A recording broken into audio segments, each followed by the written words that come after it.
In a quiet little village surrounded by emerald hills, there lived a curious and spirited girl named Aanya.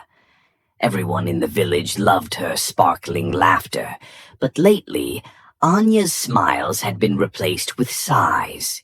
"Why is Mina's dress prettier than mine?" she would grumble. "Why don't we have a garden as big as Sammy's?" Her grandmother, lovingly called Dottie, noticed the change. One evening, as the golden sun dipped behind the hills, Dottie handed Aanya an old glass jar. Its surface gleamed faintly in the soft light. "This," Dottie said with a twinkle in her eye, "is a happiness jar. Each day you'll write down one thing that made you happy. It could be as tiny as a kind word or as big as an adventure. Before bed, drop it into the jar. Let's see how much happiness you can collect." Aanya frowned. "But Dottie, what if nothing good happens?" Dottie chuckled and tapped the jar gently. "Happiness isn't always loud and obvious. Sometimes it hides in the small things.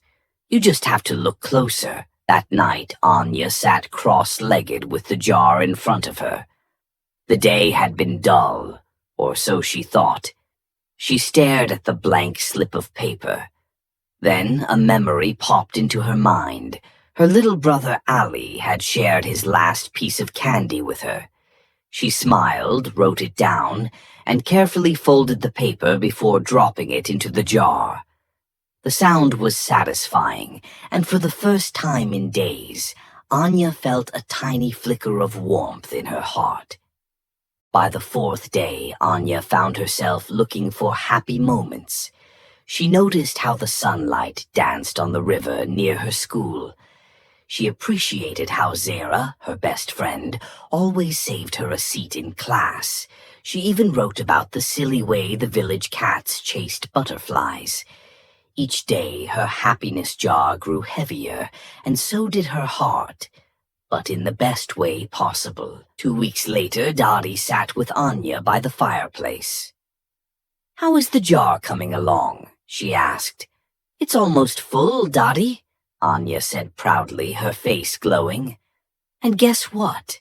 I've started noticing so many little things, like how Mama always makes my favorite tea after school, or how the stars are brighter when the sky is clear." Dottie smiled knowingly. "That, my dear, is the magic of gratitude. It helps you see the world differently." Celebration one morning, Dottie surprised Aanya with a beautiful card. It read, "Let's unlock your happiness jar tonight." That evening they gathered as a family around the jar. Aanya carefully pulled out the colorful slips of paper, one by one, and read them aloud. They laughed about Ali's candy sharing, marveled at the kindness of neighbors, and even shared a few tears of joy over the heartfelt moments Aanya had noticed. Her father said, "I didn't know you noticed the little flower I tucked into your hair last week." Aanya grinned. "I notice everything now." From that night onward, the happiness jar became a family tradition. Even Dottie and Ali added their own notes. On days when someone felt down, they would pull out a few old notes from the jar and be reminded of how much joy already surrounded them. Aanya had learned a lesson more precious than gold.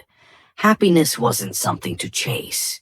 It was always there, in the laughter of loved ones, the kindness of strangers, and the beauty of a single moment. Gratitude turns ordinary moments into extraordinary treasures. By noticing the joys around us, big or small, we can fill our lives and hearts with unending happiness.